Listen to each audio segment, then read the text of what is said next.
Bonsoir à tous, jeudi 21 février, bienvenue dans le 7-8 journal de la rédaction de TV78. Tout de suite, les titres de cette édition. Professionnels du bâtiment et associations lancent l'alerte. La construction de logements neufs a nettement reculé en 2018 en France. Un paradoxe avec une demande d'habitat toujours importante. Quel constat dans le département et quelles solutions? Pierre Cogent, président de la FFB des Yvelines, est notre invité.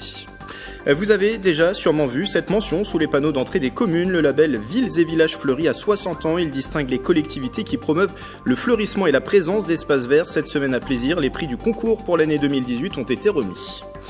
Et le deuxième focus patrimoine du mois, direction Conflans-Sainte-Honorine pour découvrir le château éphémère. Longtemps à l'abandon, ce site de la fin du 19e siècle a été réhabilité, désormais lieu d'imagination et de création numérique. Il a déjà accueilli plus de 200 artistes.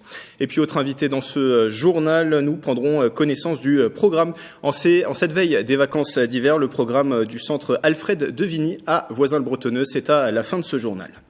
À 2 jours de l'ouverture du salon de l'agriculture, le début du procès de l'abattoir de Houdan. Le directeur, 3 salariés du site et un agent des services vétérinaires comparaissent devant le tribunal de grande instance à Versailles, jugés suite à une plainte de L214. Une vidéo révélée par l'association de défense animale en 2017 montre des cas de maltraitance sur des cochons. L214 espère avec ce procès le début d'une prise de conscience sur la non-conformité de plusieurs chaînes d'abattage en France. Les propos recueillis au micro de Patrick Jacques de Dixmude. On n'attend pas forcément des miracles, les peines encourues sont relativement faibles puisque les 60 infractions ont été qualifiées en contravention.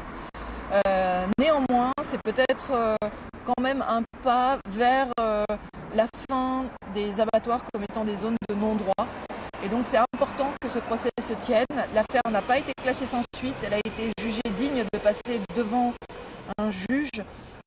Donc on attend la détermination des responsabilités des uns et des autres entre le directeur de l'abattoir, l'agent des services vétérinaires et les 3 employés prévenus dans cette affaire. Il tire la sonnette d'alarme. Professionnels du bâtiment, associations d'élus et caritatifs s'inquiètent de la baisse des constructions de logements neufs en France en 2018.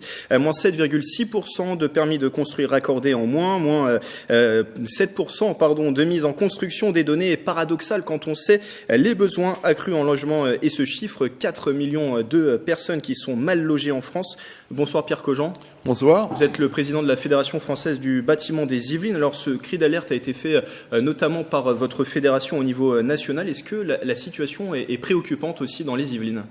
Oui, on se préoccupe. Nous, on a le privilège d'avoir un peu plus d'activité, mais on ressent déjà. On a eu déjà un ralentissement en 2018 on était à plus de 2,3. Nous sommes en 2019 à moins 0,5. D'accord. Logement neuf, plus de 8, il est à moins 4,5.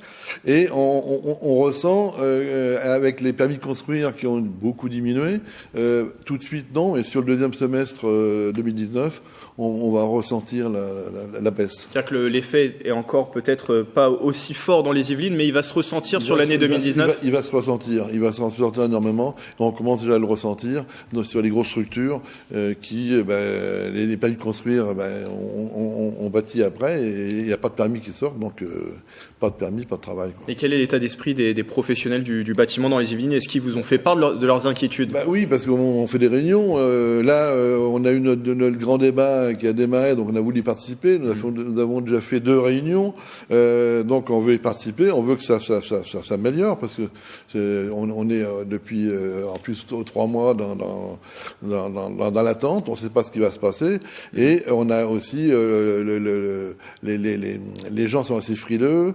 Il y a la fiscalité qui est pas pérenne, donc nous on bosse pas mal dans le privé. Les gens ils hésitent à investir. C'est pas catastrophique, mais on y arrive gentiment. Et le président national a eu raison d'alerter, et moi je confirme. Alors comment on peut l'expliquer justement cette chute de la construction des logements neufs? Est-ce qu'il n'y a pas une première explication à chercher? Vous parliez de la fiscalité dans la baisse des aides publiques, Pierre Cogent. Ce chiffre, juste avant de vous donner la parole, parole. Avec le prêt à taux zéro, on peut se faire financer jusqu'à 20% de la construction de son logement. Avant, c'était 40%. Voilà. C'est-à-dire qu'il y a une grosse baisse par ce prêt, ce prêt à taux zéro. En plus, ça dépend des régions. Il y a eu des zones qui ont été définies. Donc, c'est pas évident. Il faut inciter les gens à construire. Et nous, en plus, chez nous, dans les Yvelines, dans la région parisienne, Île-de-France, on a le coût du foncier qui est très cher. Donc, c'est pas évident. Et c'est vrai que les gens bloquent. Et l'État a aussi ponctionné les constructeurs sociaux. Donc, ils ont tout ponctionné. Et là, pour l'instant, on est en attente. Donc, ceux qui donnent du travail pour le logement social, ils ont bloqué. Et le privé, les gens sont frileux, ont pas envie, ils savent pas rien. Et surtout, c'est la fiscalité. Il faudrait qu'il fasse quelque chose de profitable à la construction et que ça soit pérenne. Surtout. Du coup, est-ce que ça soulève pas la question peut-être de trop de dépendance du secteur du bâtiment sur vis-à-vis des aides publiques, des financements publics?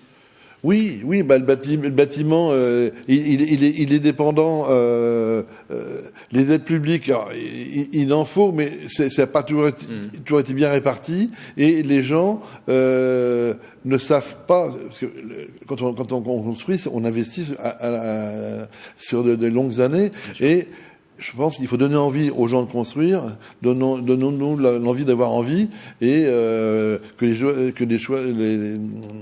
que l'État nous donne les moyens d'avancer et de construire. Alors peut-être l'une des pistes, c'est cette filière de la rénovation énergétique. Est-ce que vous en attendez beaucoup? Est-ce que peut-être il y a encore une attente de votre part sur cette filière de la rénovation énergétique? Alors oui, on en parle. De toute façon, qu'est-ce qui fait je pense qu'il faudrait inciter surtout à faire des travaux sur l'énergétique plutôt que de punir. C'est pas, en incitant. Alors c'est vrai que parfois, en augmentant les prix des carburants ou de l'énergie, on oblige un petit peu. Mais je pense qu'il faut donner l'envie aux gens d'investir, parce que la révolution énergétique, on s'aperçoit que quand on a fait les travaux, c'est rentable à la fin. C'est vrai. Mais là, ils recréent actuellement la chaudière à 1 euro. Mais ça touche que trop peu de personnes. Trop peu de personnes pour tomber dans un cas. Donc c'est des effets d'annonce, mais c'est pas ça. Nous, ce qu'on veut, c'est quelque chose qui booste. Et pour retrouver ces solutions, justement, vous parliez de la participation au grand débat national. Cette thématique du logement, elle a toute sa place dans le grand débat. Elle a toute sa place. On a fait deux grands débats. On en a fait un avec les élus. On en a fait un autre à notre fédération, parce qu'on se devait, comme tout le monde, on veut participer. On voudrait pas que on veut être devant avec l'équipe qui va gagner, parce que pour l'instant, tout est bloqué. Et c'est vrai que il y a eu un blocage au niveau national, au niveau de l'État, et là, avec ce qui se passe, on pense à savoir depuis 3 mois, les gens, il n'y a pas d'argent. Donc il faut trouver un système, mais on est tous prêts à le débattre, et le grand débat, il prend sa forme, et nous sommes en tête de liste pour dire nos revendications. Peut-être plus aussi de lisibilité sur les différentes aides qui existent. Oui, est-ce qu'il n'y a pas aujourd'hui une multiplicité de ces aides? Il y a des aides qui chevauchent, il y a des niches. Arrêtons de créer. On préférait avoir aucune aide et qu'on nous laisse travailler, qu'on diminue les charges sociales qui sont... les gens, ça pèse de trop. Les gens, on freine l'embauche. On a tous envie d'embaucher, mais oui. Mais la loi il y a un début d'embauche, parce que ça n'a pas tellement embauché. On était à plus de 6 l'année dernière, on a plus de 0,4. Les gens qui ont embauché, ils disent, bon, on va débaucher, on n'a même pas rentabilisé l'embauche qu'on a faite. Donnons envie aux gens. Un dernier mot peut-être sur la loi Elan, ça apporte pas une simplification justement, cette loi Elan? Oui. Mais est-ce qu'elle aboutira? Est-ce qu'elle va être appliquée au bout? On lance quelque chose. Et on est trop dans le flou encore sur cette question. Nous, ce qu'on a besoin d'un bâtiment, en plus, c'est droit, on voudrait que ça soit solide.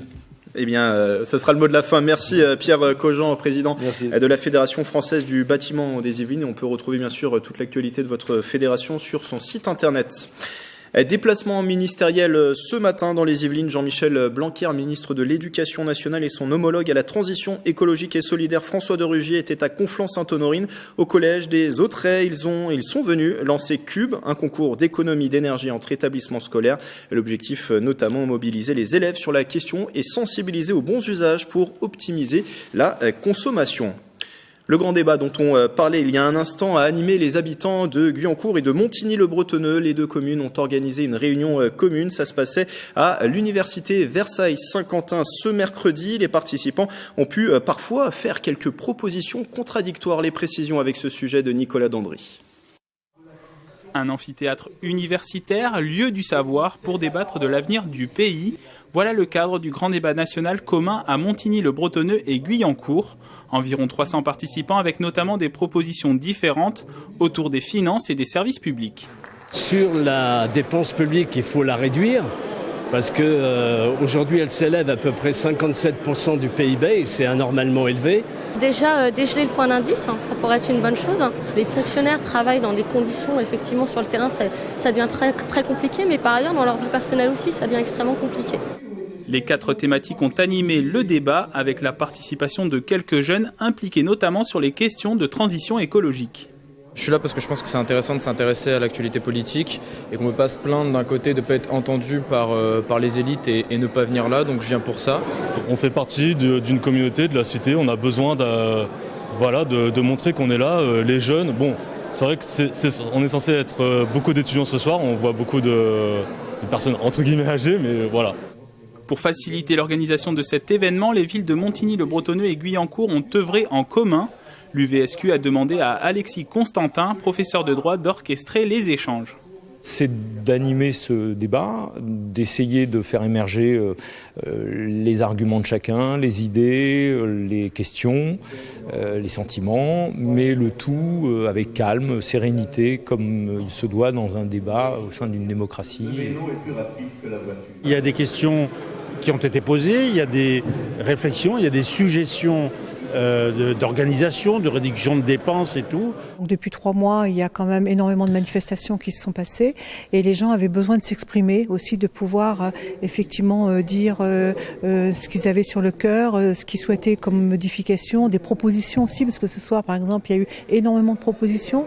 Le grand débat national doit se clôturer le 15 mars prochain. Une synthèse des idées doit être réalisée courant avril.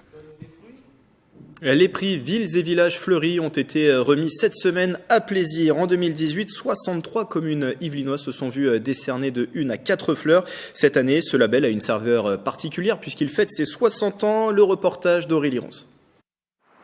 Depuis 60 ans, ces petits panneaux jaunes qui fleurissent aux entrées de nos communes sont toujours autant convoités. En 2018, dans les Yvelines, 63 communes ont été labellisées Villes et Villages Fleuris. En 2018, chaque année, on en a quelques-unes supplémentaires et on voit une participation de plus en plus importante. Pour ces 60 printemps, le label s'est refait une petite beauté, mais ses objectifs n'ont pas changé. Il garantit les démarches d'amélioration du cadre de vie et renforce les qualités d'attractivité des communes. Nous ne jugeons plus la quantité de fleurs, mais nous avons une grille d'évaluation transversale qui récompense en fait une stratégie vertueuse des espaces verts, une volonté politique. Le jury, composé d'une vingtaine de membres, a parcouru l'été dernier l'ensemble du département. Fontenay-le-Fleury, par exemple, a obtenu sa 3e fleur. Dans les Yvelines, seules 3 villes ont de nouveau décroché le Graal, à savoir 4 fleurs. C'est le cas du Vésiné, une habitude depuis 1992. Tout est possible aussi avec une participation aussi de l'urbanisme, une participation des élus. Sans leur implication et l'implication des services techniques, on ne pourrait pas obtenir et garder les 4 fleurs qui sont quand même une valorisation de qualité de vie. Un label qui encourage le renforcement de la nature en ville. Pour découvrir les bonnes pratiques déjà mises en place aux 4 coins du département, des visites sont organisées tout au long de l'année. C'est destiné aux élus qui sont en charge de ce sujet, développement durable, nature en ville, et c'est destiné aussi aux jardiniers des espaces verts des communes yvelinoises. Les inscriptions pour le label 2019 ouvriront en avril prochain. Un mot de santé. Lundi, les bénévoles de la Croix-Rouge de Saint-Quentin en Yvelines organisaient une journée portes ouvertes à Maurepas. Depuis 4 ans, tous les samedis après-midi, la maison de voisinage des Coudrais accueille une halte répit détente Alzheimer, un espace de convivialité où sont accueillis pendant quelques heures des personnes atteintes de la maladie. Ce lieu qui permet de soulager les aidants sera prochainement ouvert également les lundis après-midi. Les propos sont collectés par Aurélie Ronze. On s'est aperçu que pour les malades, c'était une resocialisation qui leur était bénéfique.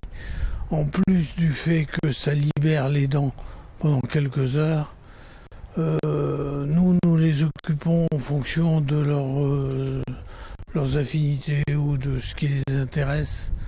Des jeux de société, puzzle, golf, et quand il fait très beau comme aujourd'hui, éventuellement promenade. Du théâtre pour sortir de l'isolement et reprendre confiance en soi. Depuis 8 ans, Guyancourt propose 2 semaines de stage à des personnes au chômage. Une collaboration entre le service emploi de la ville et la ferme de Bel-et-Bas. Marilène Yapichino a suivi ces comédiens d'un jour. Donc toi tu dis Olivier, alors tu prends ta femme, tu prends l'ascenseur. Ce mardi matin à Guyancourt, on se distribue les répliques. Il faut que Amos est une Ève à sa disposition. Ça va être toi. Ben ouais. Et les rôles. Tous sont en recherche d'emploi, ils participent à ce stage pour une reprise de confiance en soi. En fait, moi, je suis justement comédien. Là, actuellement, j'étais un petit peu sorti du circuit. Donc, je suis allé voir les services sociaux. Du coup, leurs yeux sont allumés quand j'ai dit le mot comédien, ils m'ont envoyé ici. Le but, c'est pas qu'on soit des professionnels, c'est vraiment, on le prend en tant qu'amateur et en tant que personnes qui vont juste s'amuser et juste montrer un peu ce qu'elles peuvent valoir. 2 semaines de préparation durant lesquelles ils ont écrit leur propre texte et monté une pièce de 15 minutes. Le thème était tout trouvé, le travail. Alors, prenez la porte et maintenant... Au travail! Ils sont dirigés par le metteur en scène François Chaffin, en résidence à la ferme de Bel-et-Bas. Ces 12 stagiaires monteront sur scène en avant-première de sa pièce. C'est une manière aussi de dédramatiser, de prendre un peu de distance par rapport à un quotidien assez solitaire de recherche d'emploi. Le grand jour est arrivé, dernier moment de stress en coulisses. Moi j'ai peur d'avoir des trous, j'ai peur de ne pas savoir comment m'y prendre, j'ai peur que les gens me... Ah, j'ai peur quoi, j'ai peur. Avant d'épater les spectateurs sous les projecteurs. Moi, couturière alimentaire. Ce stage issu d'un partenariat entre la ville et la ferme de Bel-et-Bas existe depuis 2012, une aventure que les élus en charge de l'emploi et de la culture ne sont pas prêts à abandonner. Garantir la prise en compte pour les demandeurs d'emploi d'eux-mêmes, aussi bien dans leur corps que dans leur expression, c'est très important. Les artistes qui sont en résidence ici ont cette mission aussi d'aller chercher les publics. Un vrai groupe qui s'est formé, désormais prêt à affronter cette recherche d'emploi, bien entouré et en confiance.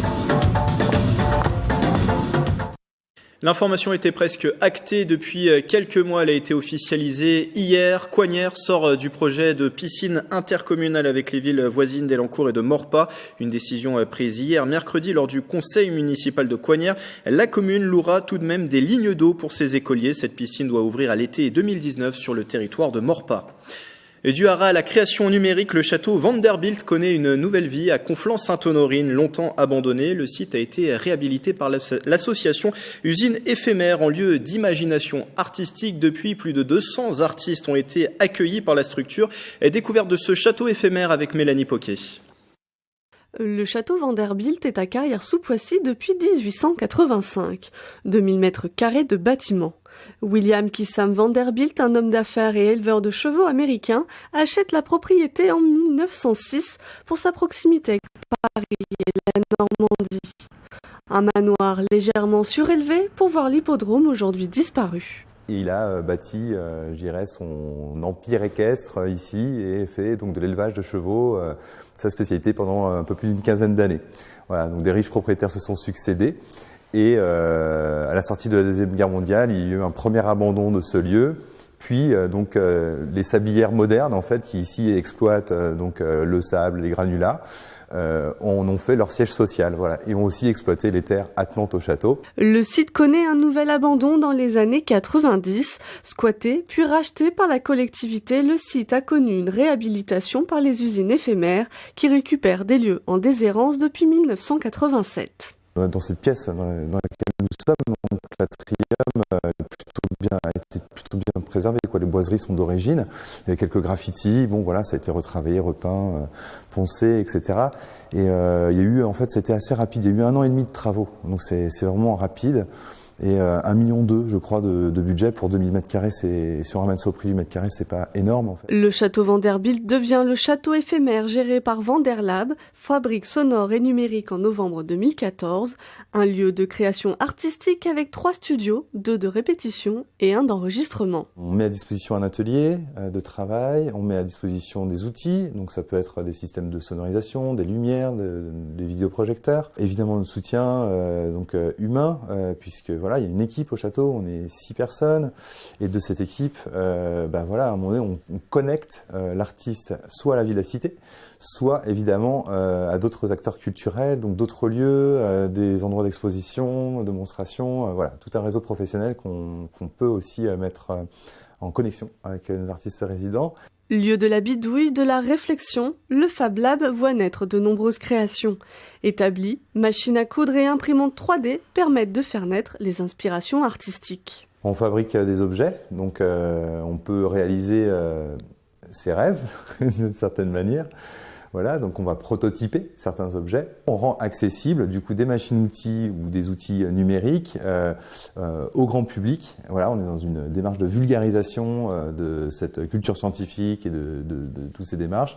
Artistes en herbe ou public amateur, le château éphémère propose aussi des ateliers.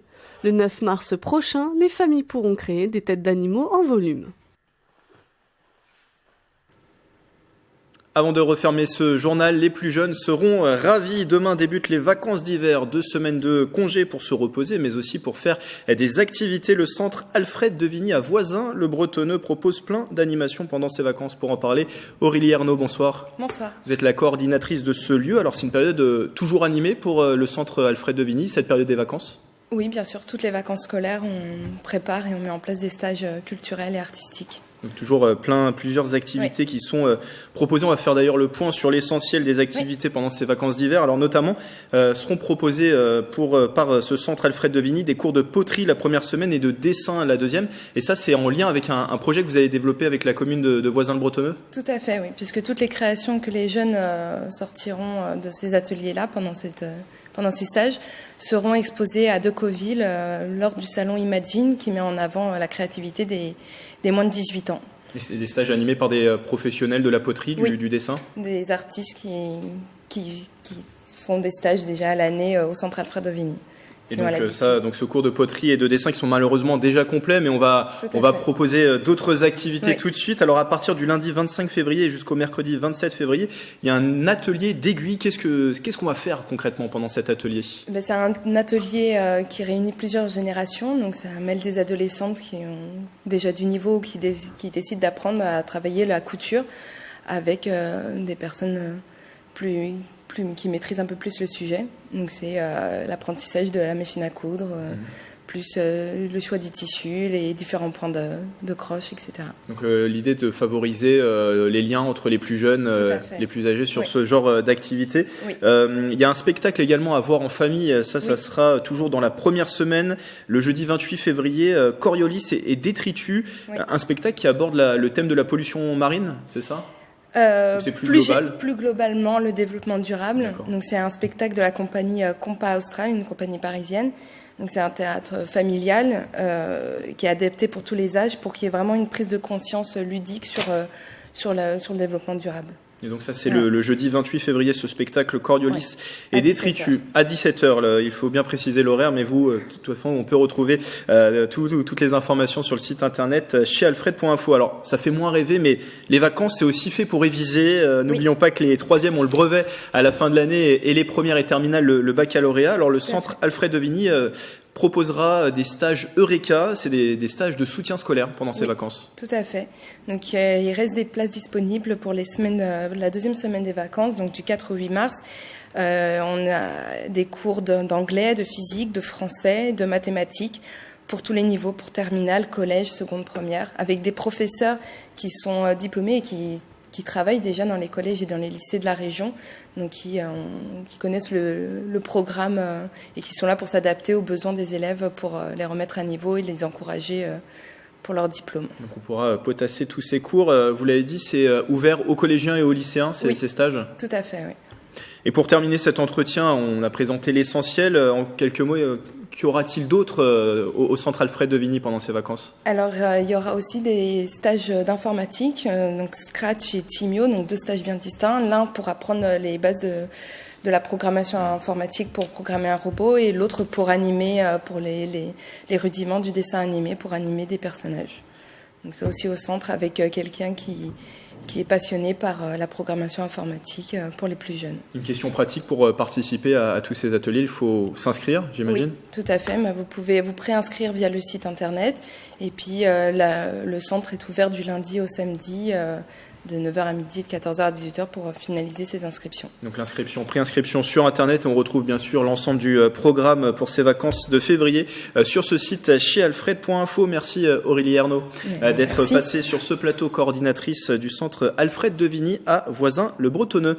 Voilà, c'est la fin du 7-8 journal. Restez avec nous dans un instant, le 7-8 loisirs de Marilène Yapichino pour connaître davantage d'idées de sorties et d'activités à faire dans le coin. Belle soirée avec TV78.